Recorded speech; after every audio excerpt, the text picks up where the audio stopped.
Trick! May favoritism si tatay. Kaya pala bawal na oh. May mga nadisgrasya dito.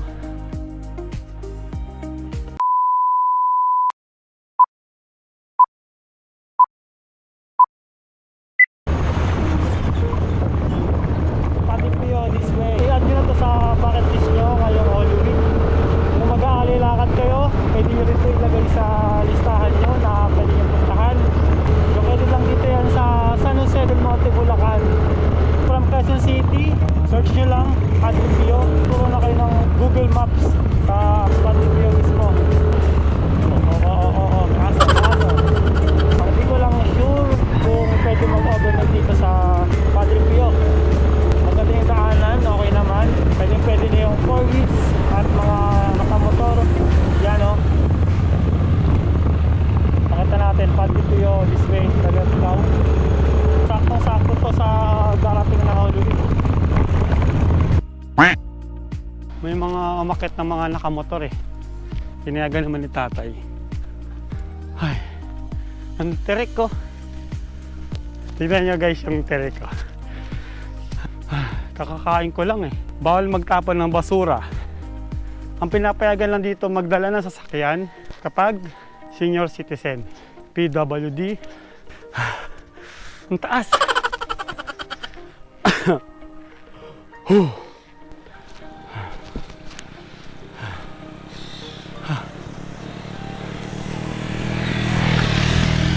Tarik! Ano sila? May favoritism si tatay. May entrance.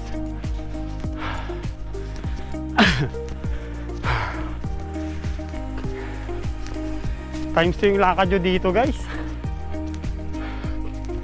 Kaya pala bawal na oh. May mga nadisgrasya dito. Sasakyan, mga motor. So maganda rin na pinagbawal nila yung mga sasakyan dito. Dito po kuya. Sige pa, salamat po. Hingal. Siyempre di natin may iwasa yung disgrasya pag may dalang sasakyan. Pag pupunta kayo dito, magdala kayo ng tubig, payong. Hindi pala doon yung entrance nung papunta kay Padre Pio.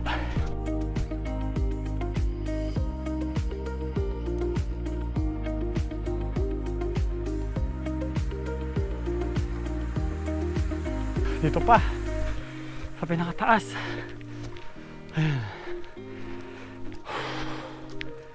Ayan si Padre Pio. Kita nyo ba? Ano meron dyan?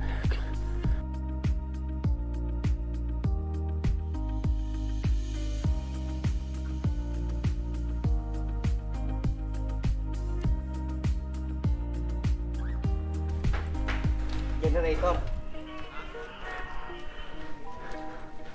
Ito ba yung entrance? Ito. So, ito yung entrance nila. Hello po, may entrance fee po? Wala po. Thank you. Oh, laki.